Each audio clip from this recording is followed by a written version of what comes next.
Hello friends, this is the Owl, and today, well, we're closing in on the end here. What a long and strange journey this has been. The last 3 volumes of this insanity, covering the final arc, are, well, insane, but also just weirdly good. So we're just gonna jump on in as we've got some major ground to cover. We start out volume 9 with a flashback. The funky old dude who, okay, we will learn later that his name is Yoshi, so let's just go with that to avoid having to call him funky old dude, encountered the mysterious silver-haired woman in a kimono, naturally holding that odd goldfish, and we get right on into the cultural stuff as, while he finds her unsettling, he also finds her immensely intriguing. Remember, Yoshi has a, let's just say an obsession. Possibly more with frigging goldfish. It's Japan, so anything is possible. Seriously, why is it that every weird kink and fetish originates in either Japan or Germany? Yeah, I guess. Anyway, alright. We seem to be opening with cultural tangents a lot recently. I know that this makes the flow a little obnoxious, but hopefully it all flows better when it's put together in the final compilation. However, this is so bloody interesting, and I think it'll add some texture to the story, so let's just do it.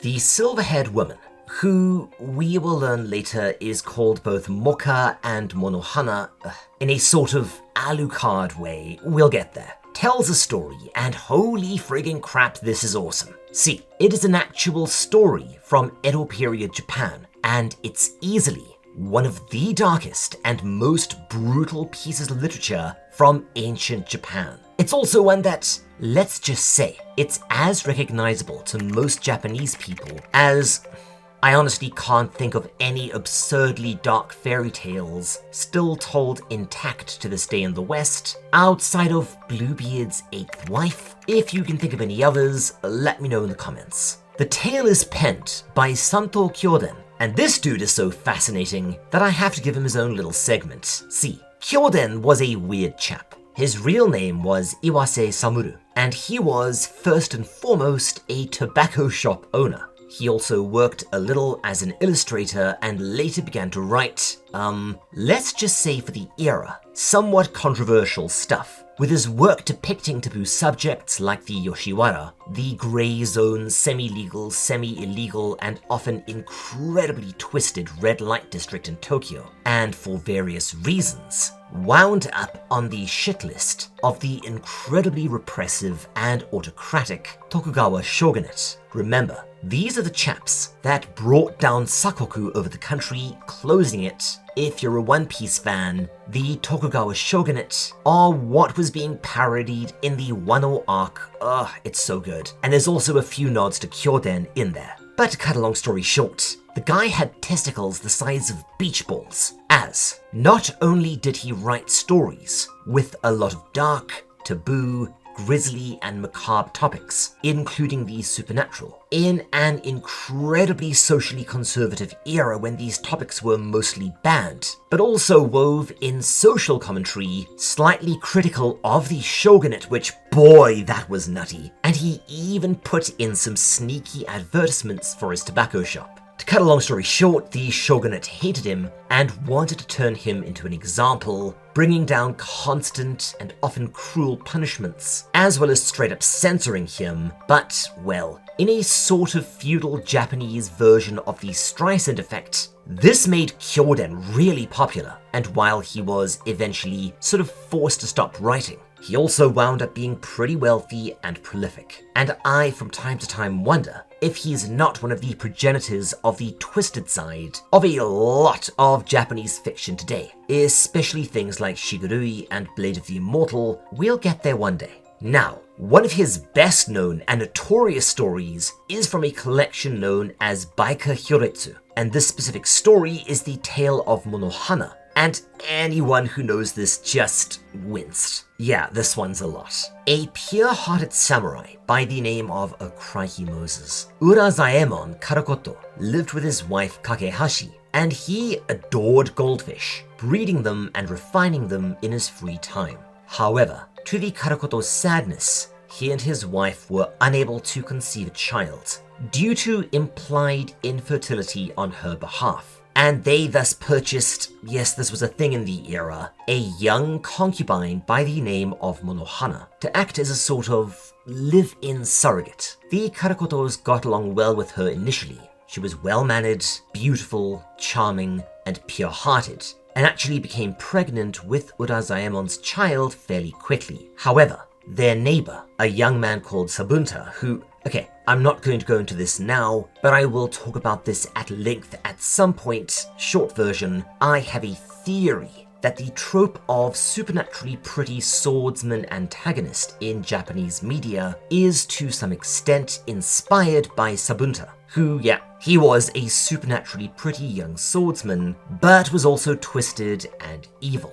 Due to his own actions, Sabunta constantly sabotaged his own life, finding himself in low standing, poor, and hated, and he thus became envious of the Karakotos, especially of their lovely new concubine and how happy the trio seemed together. Thus, one day, when Urazaemon was away on business, leaving his infertile wife in charge of Monohana and his precious goldfish, Sabunta, well, began to dick with them, stirring the pot, jabbing at her about her infertility, saying that her husband and Monohana had actually been shagging long before they purchased her, and that the two of them were going to run away together without her. And while this did eventually begin to wear on and to rattle her, Kakehashi stood firm and loyal. However, Sabunta, seeing that she was beginning to weaken, finally resorted to straight up forging a message implicating Monohana and Urazaemon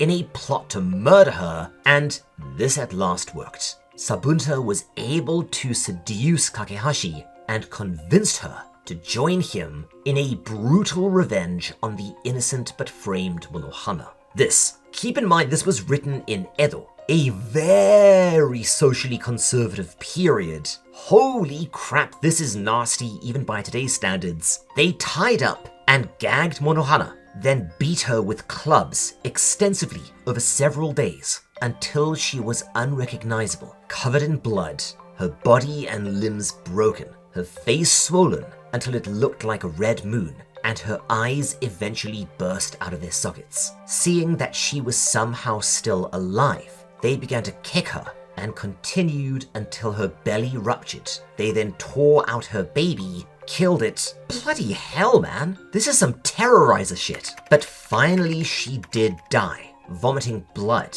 into Urazaemon's goldfish tank, although in some variations, the pair of murderers drowned her in it. Realizing what they had done and fearing Urazaemon's vengeance, the pair then took all of his valuables and fled together. The goldfish in the tank, drinking the now dead Monohana's blood, took on a red appearance, with bulging stomachs, protruding eyes, and fat faces. And this is how you allegedly got these things, the Rachu goldfish, which, you may have noticed, do feature prominently in this story. Again, it's pretty interesting. When Urazaemon returned home, he realized what had happened and was overwhelmed with grief. His beloved concubine and his unborn child were murdered. His wife fled with his neighbor, and he and his family declared a vendetta. Meanwhile, the pair of murderers set themselves up as powerful bandit chiefs. They began to be plagued by misfortune.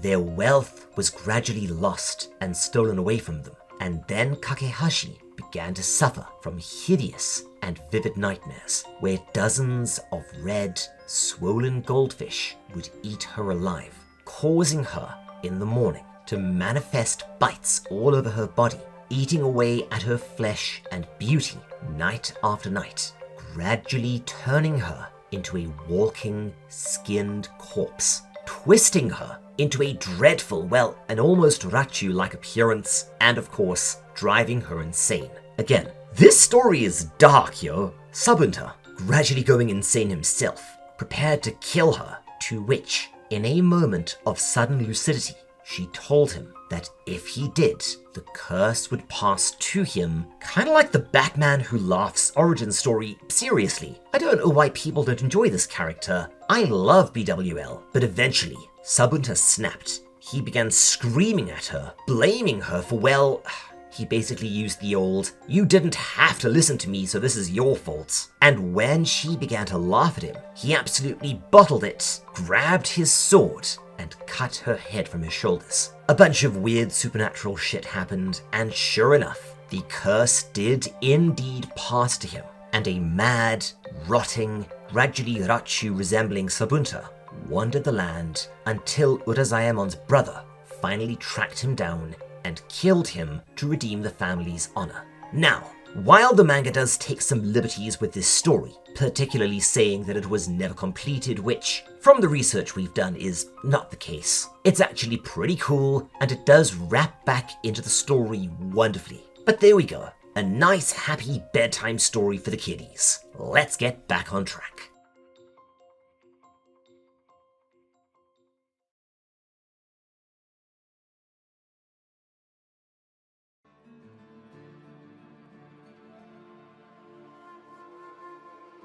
As the silver-haired girl finishes her story, we leap forward in time to a slightly further ahead point in the past. Boy, this stuff is confusing. I think I'll have to do one of those explanations of what exactly happened at the end, because I still get lost. We see Yoshi's staff were attacked by giant goldfish, and he fled, desperately trying to call Saidaiji, presumably his cop friend. Most of us, after a certain age, have at least one. We also see that, for some reason, the corpses of his dead men are laughing. Bloody hell, we might actually be doing the Batman Who Laughs. But she says that it's coming soon. Yeah, ding, pronoun game. Seriously, I still don't understand why CinemaSins get so much hate. I really don't. Before we snap back to reality, we do get some indication that a lot of the little asides will tie together eventually. Yes, we will talk about this later, but if I had to pick one thing about this manga that does grind my grapes, it's the way the backstory and the mystery is presented.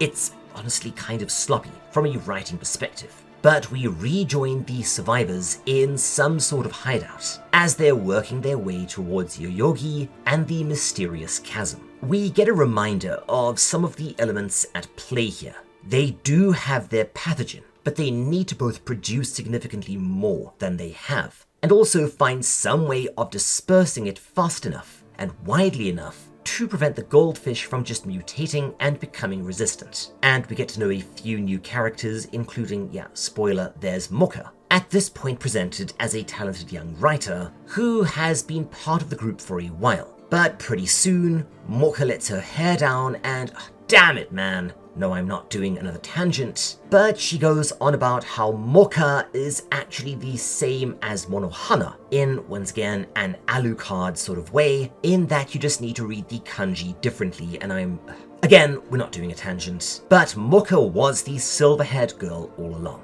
and you are all in the major poo. We get a kind of interesting update from the people outside the ball, confirming our timeline. Writers, take note. This is actually a very helpful element for your audience, and this is a fun and also effective, albeit slightly cliched way to handle this without breaking the fourth wall. It has been 18 days since the goldfish apocalypse began. They are still rapidly increasing in number, and many are starting to try to move into Tokyo proper, escaping the bowl, but they are being held back by a concentrated SDF presence, hammering away at them with tanks and gunships. However, they will eventually and inevitably escape this containment, leading to the nearby areas evacuating. Remember, these things breed so fast that if even one got out, you would be in for a very swift, very smelly, but very global apocalypse.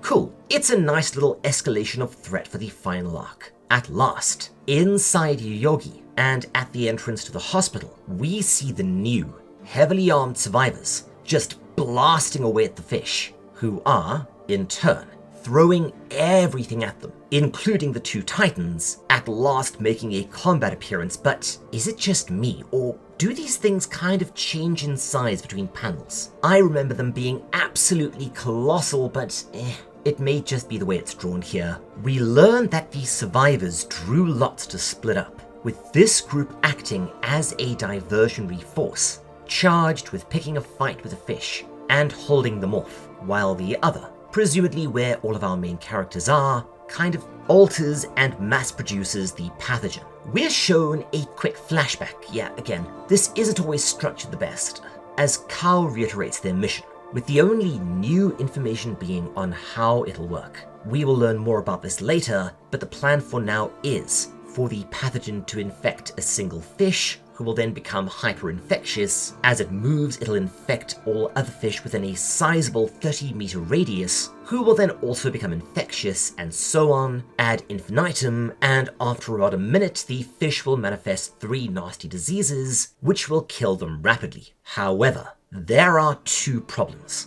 The first is that the fish are already adapting, and the second is, I'm inferring here, that while it'll devastate the fish population, if the disease is not spread widely enough, it won't kill all of them. Some stragglers will escape this infection chain, will become resistant, and will be right back to square one. Alright, so now what? Well, this is the plan. Kao will improve the pathogen using the lab, as well as brewing more of it, while Group B fights the fish outside. But this next bit, well, it's been a while since the manga went completely off the rails in some horrifyingly new fashion, so awkward segue, let's do this.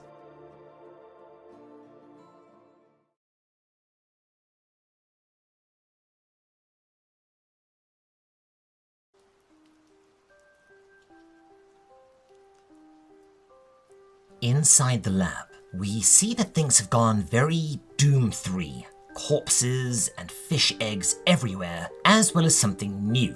Fish babble has been scrawled onto the walls. Okay, so the fish have evolved to the point where they're somewhat literate? That's insane. Now, a small spoiler. We will actually find out soonish why the fish talk, and the explanation is, well, a bit odd, but we will get there. We get a pretty entertaining little interlude as the party gets irritated with Mibu and his flippant attitude, but he quickly demonstrates that despite being crazier than a canned weasel, he is still pretty damn lethal, firing a volley down the corridor into a pack of fish, killing some and injuring the rest, pushing them away. However, they then hear an awful but bizarre sound, someone sobbing and crying out in anguish. Hajime looks into the gloom and sees something that absolutely stuns him. An albino princess, looking horrifyingly human now, is cradling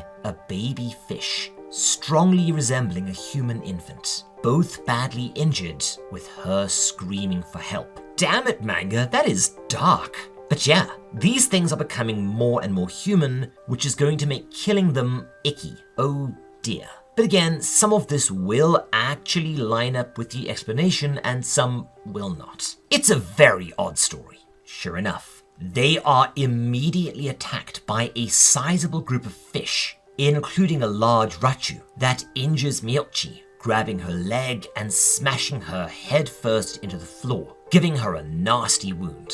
Worse yet, as the princess calls out for help, the fish outside, including, the titans, all immediately turn and look. Hajime remembers too late that the princesses are essentially the generals or Zerg queens of the goldfish, and as it was injured but not killed, it is emitting pheromones to summon help. And sure enough, an enormous wave of fish begins bearing down on the lab. Despite Karasuma pouring it on from the 50 cal, it appears that it's going to be game over. And yes, I know I use this term a lot, but anyone with a mind for narrative causality, which, by the way, it's a term that I think Sir Terry Pratchett came up with to describe things that will almost inevitably follow from something, or just have to happen in a story, by the unwritten laws of the universe, can guess exactly what's going to happen. Inside, Mibu and the rest do their best to hold the attacking fish at bay, but they are quickly overwhelmed. They tell Hajime that they will need to start sacrificing party members in order for Kao's mission to succeed. But because protagonist, he says no. And when a huge fish lunges through a window, about to eat Alisa, he shoves her out of the way, and it appears that it's GG. Yes, of course. Hajime is about to die to some random fish. Then, everything goes insane for a second as Sable arrives and starts hacking through the fish with an axe. Awesome. It's been a while, buddy. We get another aside, which basically describes the process of selective breeding, at least when it comes to animals, and this turns ominous when the narrator explains that, if it keeps happening, you're gonna wind up with a perfect goldfish instead of, well, mostly all sorts of health complications. But wait, does the baby fish mean that the goldfish will start giving birth to live young? Are we going to wind up with the goldfish equivalent of whatever that fucking cursed thing from Alien Resurrection was called? Seriously, I still maintain that that movie isn't anywhere near as bad as people make it out to be. Regardless, we cut back to the action and see, oh, this could get interesting. Mibu and Sable immediately start measuring each other up. Yeah, we quickly realize that a showdown between these two is probably going to be inevitable. Mibu tries his nicey nice gambit, trying to sweet-talk Sable, but he's not buying it, spotting that the crazy soldier's finger is on the trigger of his machine pistol and sensing his killing intent. Suddenly, the fish begin flooding in again, breaking the stalemate, and while they prepare to go to war, Hajime spots something absolutely enormous heading towards them from outside at flank speed. And one of the titans, see, it is smaller. Well, it bashes into the building, creating a sizable breach. We also learn that there are now a ton of princesses on the scene, likely spawned by the titans. And with all of them calling more fish in, the situation is about to become, seriously, why am I reminded of StarCraft shit today? Wait, wasn't there some rumor about StarCraft 3 being confirmed? Well, there goes my happy pants. As the situation rapidly goes more and more banana-shaped, Sable asks Kao if she's done, and she responds that she hasn't even really started. Not good, as this place is about to become Fish Central, and they need to go, like, yesterday.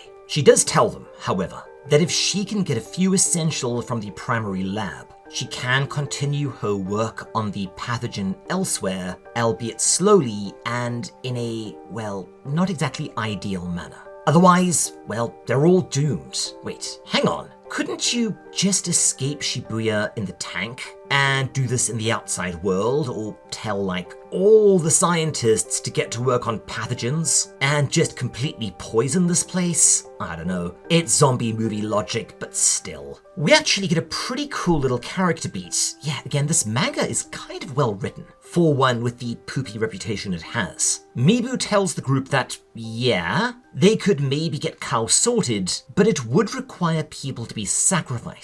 Sable tells them that he can hold the swarm off himself for about 10 minutes. An incredulous Mibu basically accuses him of selling wolf tickets, but Hajime, taken aback that Sable, remember, someone that all but tried to kill them on multiple occasions, and who has always been, for the most part, kind of selfish, is going to risk his life for them, just says thanks. He has seen this bastard fight. Again, lots of subtle character stuff happening here, a lot of it between the lines. Sure enough, we get to watch as Sable makes his stand, and this is absolutely frigging amazing.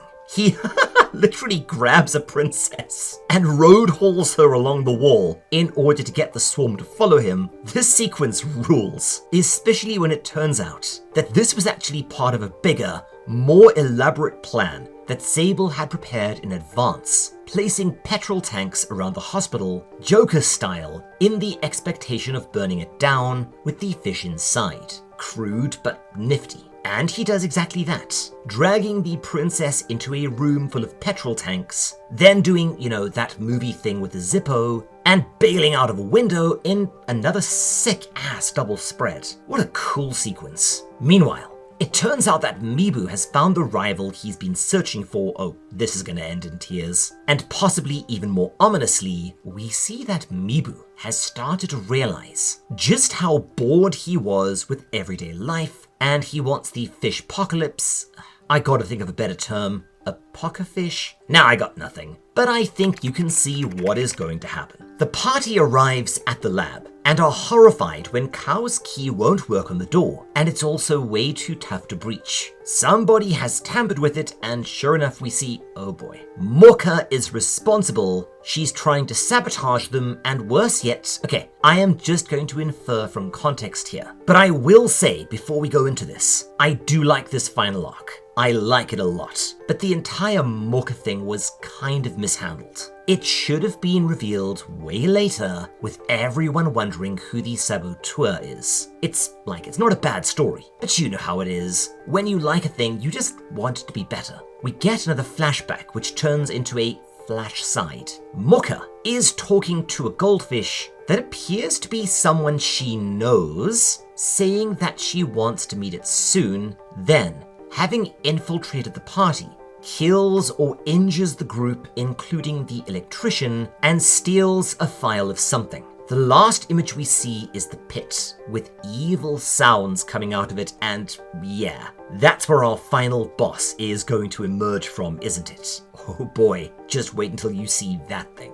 We see that she's still maintaining her little act, and is able to fool Hajime, who still thinks she's Mocha. Okay, again, from a narrative perspective, I do not like how this is handled. It may just be a personal taste thing, but to me, another unwritten rule of good writing is that, as so far as possible, the audience should never know significant plot details that the characters don't, outside of very specific situations where it becomes necessary. See also Sons of Anarchy, Kurt Sutter. Please make more shows. I don't care if you're a bit of a bellend. The Shield and Sons of Anarchy are two of the best shows ever made. Hell, you cast Marilyn Manson as a character and he was good. What am I on about anyway? It's not the worst thing in the world, but there are a few little niggles. I said niggles and nitpicks here. Anyway, she tells them that everyone in her little group died, meaning that they probably didn't all die. But before they can continue, there is a huge explosion,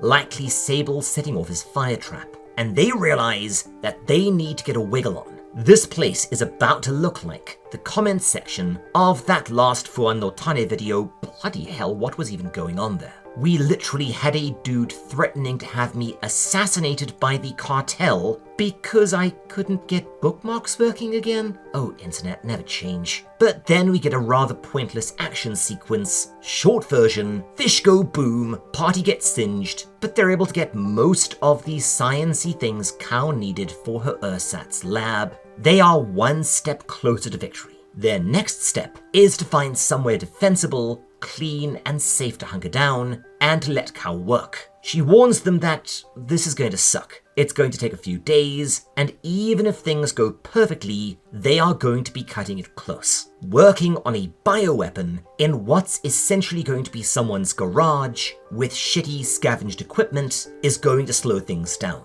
We then get an awesome little between-arc segment, showing us that they are headed into Harajuku, the rotting heart of Shibuya, seemingly the epicenter of this nightmare. And what's waiting for them there, well, you will see.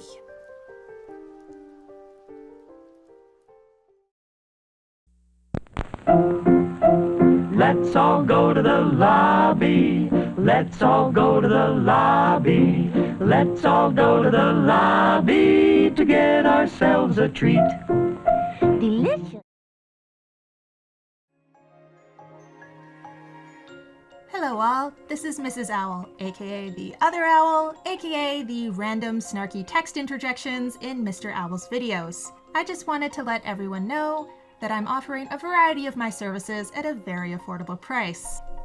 Phrasing? Yeah, okay. But you know what I mean. And he better not have inserted that Archer clip over that. Womp womp. So for starters, my art commissions are still open. I can do everything from pixel art to animations to actual art. And if you want some examples of what I can do, I designed Mr. Owl's avatar, his intro, and all of his good thumbnails.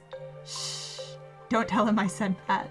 But if you want some fan art, an OC, an avatar, video thumbnails, an animation, or maybe a portrait or something for that important someone, whatever you want made, I'm sure we can figure something out. Now, to those of you aspiring authors, and there seem to be a good few of you on the Discord right now, I also have extensive experience proofreading and editing at a professional level, and I even design book covers. So whether it's a short story, a manga, a comic, or even academic essays or dissertations, I'm here to fix it up, polish it, and make sure it all works. And for those of you who've finished a book or graphic novel and are looking to get it read, we're offering a very special, all-inclusive editing and book cover package, and just to sweeten the deal, this will include a proper ad spot in one of Mr. Owl's videos. If you're interested, I'd snap that one up as soon as possible. So that's my side of things. If you're interested or want a quote or further information, hit me up at my business email or coffee, all links in the description. Much appreciated, and now we return to our regularly scheduled owl.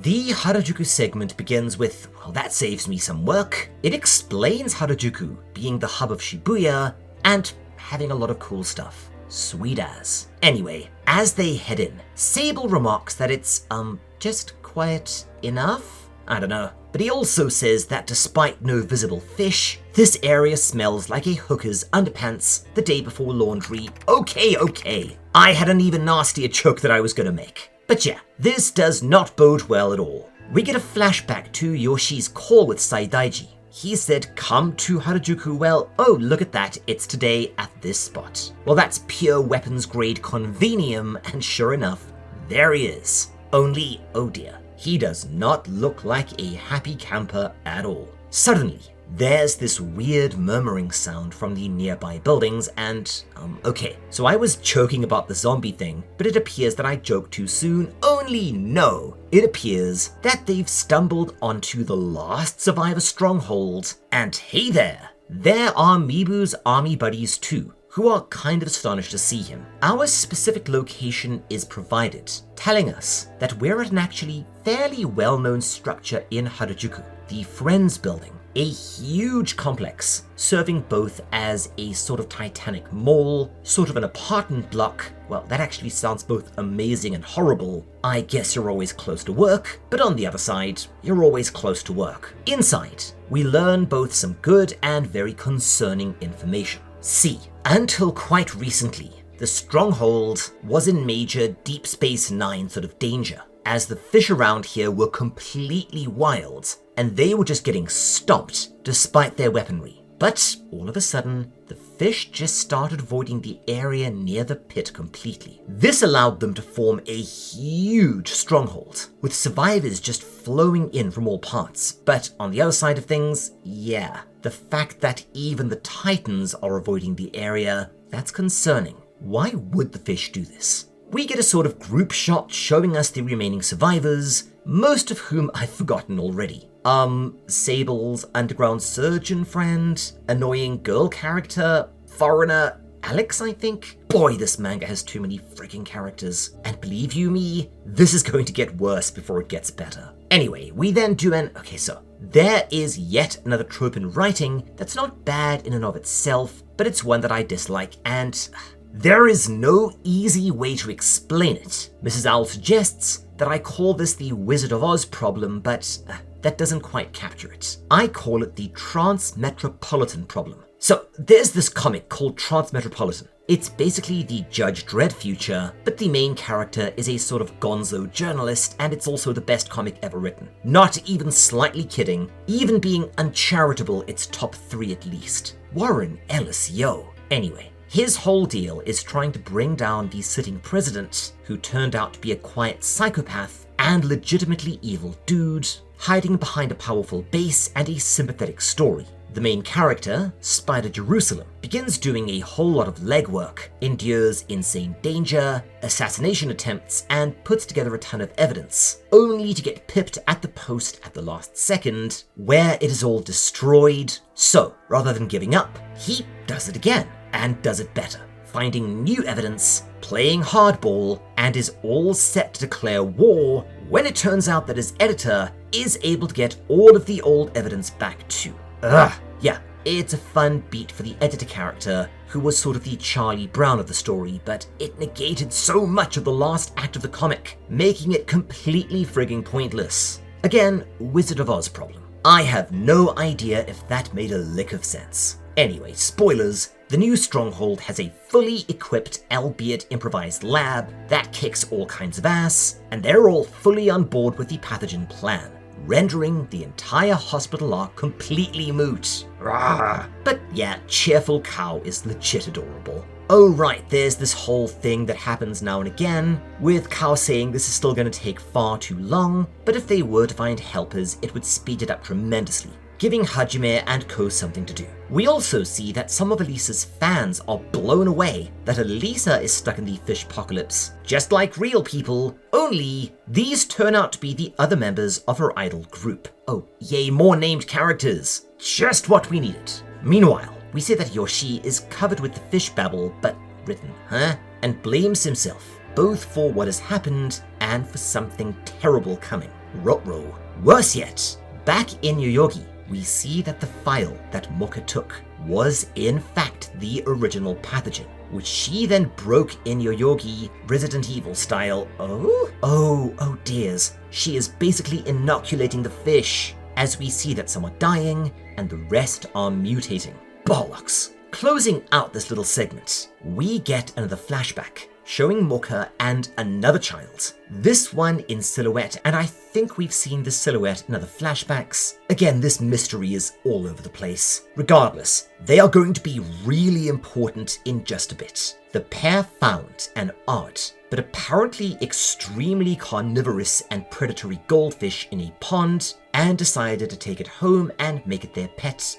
Kids, am I right? Continuing the little intermission segment of this arc, we see Mibu and one of his soldier buddies standing on a balcony in the roof of the Friends building, looking down at the immense and mysterious pit that seems to be the epicenter of this sodding nightmare. We then get an extended exposition sequence, letting us know that the first sign that something was badly wrong was pedestrians reporting a flying goldfish. Then, 30 minutes later, the fishbowl and presumably the pit appeared and the disaster began. We also see Mocha now with a weird patterning to her hair, but she tells us that in 43 hours or so, she will get to go home with her loved ones, and presumably all of humankind will be wiped out. Meep.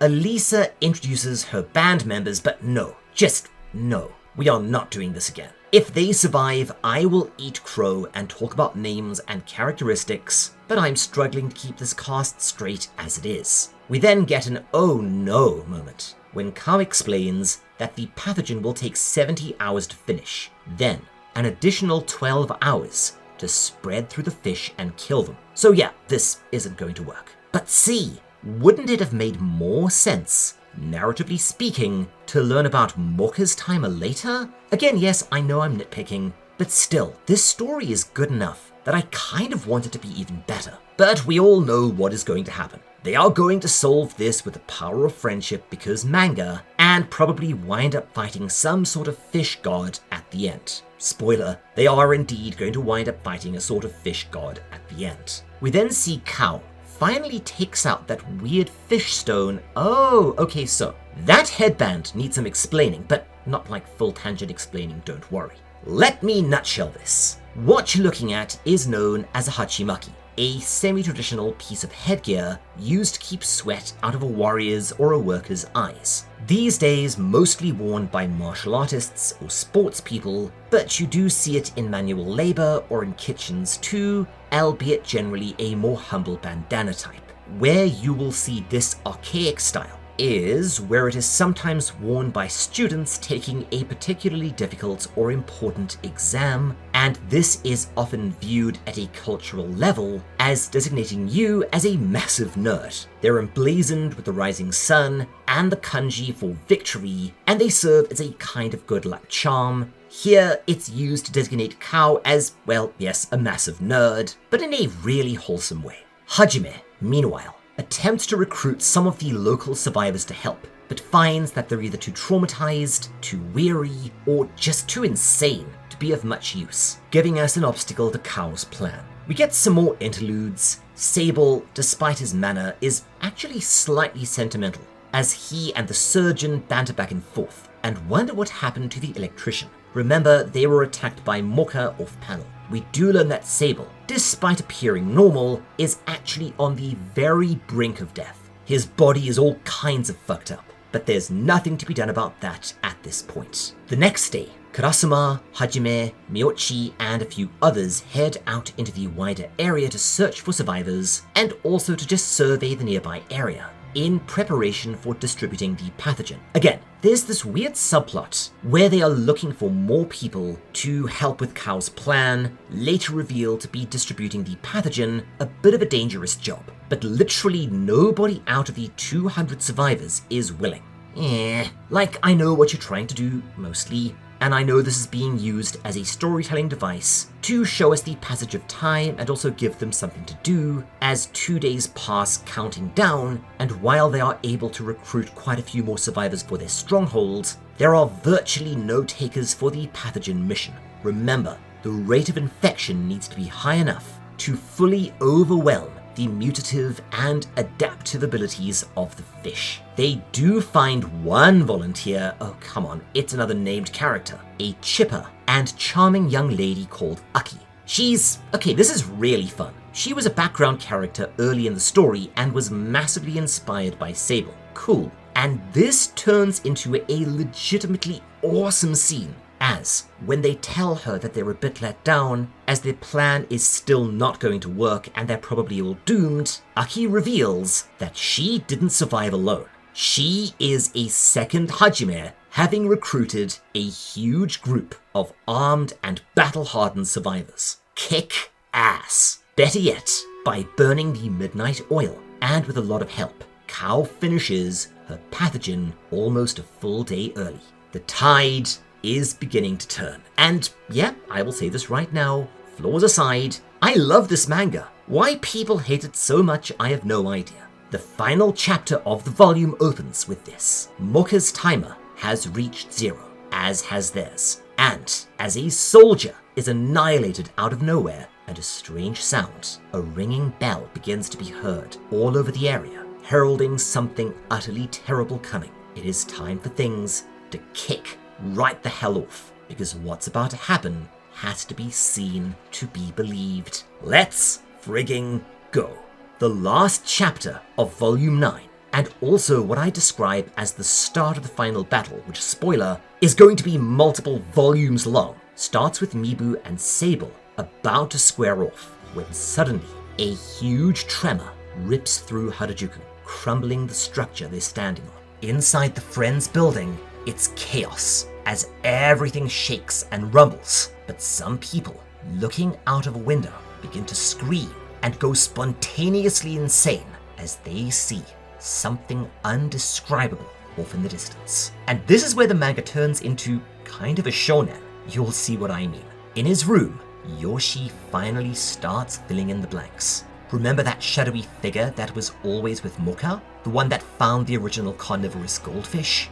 That was Mocha's twin brother, and somehow the goldfish they found wound up eating him.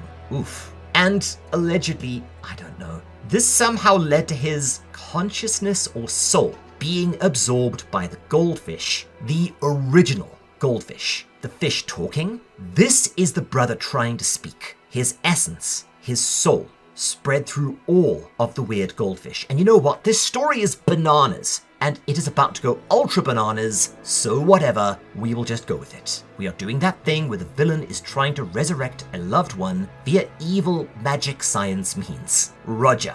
And then we see what is causing the panic and, okay, there we go. Now that is a final boss. Holy frigging shitballs. An enormous titanic thing. A literal mountain of twisted flesh. Some human, some fish. Just a mass of heads and eyes and limbs and torsos has risen out of the pit and absolutely dwarfs Harajuku, towering over skyscrapers and setting off tremors as it moves. What the hell are you going to do against that? But this, sorry folks, this is where we're going to be ending this for today. Anyways, before we finish for the day, I just want to say a great big owl thanks, as always, to our amazing patrons, without whom this video really wouldn't exist. I am not kidding. With inflation what it is, and us often struggling to make rent month to month, this channel really does live and die on your generosity. So yeah, if you're looking for someone to thank for making these folks are your first stop. Oh, and with a bunch of new people coming in, people leaving, and channel memberships, I'm sorry, I always forget you guys. I'm almost certainly gonna cock this up. Please let me know in the comments if I miss you. Cheshire Quill, Cookie Dough, Cam Trigger, Melissa Marston, BK, Taylor Smith, Ang, Alice Teacup, Melly Pepper, Sam Glasper, Brendan, Majestic, The Spilled Milk, Kamarian Lindsay, Taylor Smith, Tak2M, Sefet, Anna MC, Miu Haku, Huna Hexchen, Ad Clear Andrew, Nate Corbin, Fluffy Burb, Kamolian, Endymion, Jake, B Empress, Simone, Squid, The Hedgehog Gamer, Rafferty, #Hermit, Yorgborg, William, Oishipan, Aaron Arnolds, Sallyface, Kozen Doji 180, JMD Reed, Mootle, Maverick Mooner, Hamwise the Stout, Gunslinger Zero, Jalen R, Mike, Chilled Ice, Ranger Danger, Rose Montgomery, Inukie Koji, John Knepp, Cal Core, Opinion Custard, Robert Dote, Wargle, Hunting for R2D2, Jalen R, Lee, Eleanor, Crazy, Question Man 6, Ring Miskel, Callie Caris, JL, Lance Goebel, Piece of Yeast, Lightspeed, Jathis, and Fogweaver. As I said, I'm also sure that there's at least one person I've forgotten, so to you, my apologies and thanks anyway. And yeah, as always, I also want to say a special thanks to Jathis and Fogweaver, our Aubade patrons. These guys are a big part of how we survive right now. Trust me, so thank you for your generosity. If you haven't already, like, subscribe, comment, and all of that good jazz. It really does help us out in terms of the YouTube algorithm, which, And otherwise, if you want to support this channel, please consider patroning up. You will get access to some pretty fun perks like exclusive emotes on the Discord, an exclusive channel, early access to videos, an exclusive video, my book, which will hopefully get some updates soon, a couple of other things, you know, all good stuff. White Whistle and Aubade patrons can also commission videos, with Aubades being able to commission deep dives, and patrons as a whole having a lot of input on what manga I cover on this channel and how. If you do fancy supporting us in other ways, you could leave us one of those super thanks things, and as I said in the ad spot, Mrs. Owl's art commissions and her editing services are still available, so if you're looking for something like that as a birthday present, or just an OC, or some help with your own comic, book, or manga, all of her links are, as always, in the description. Cheers, my friends, and thanks again. Until next time, this is the Owl, signing off.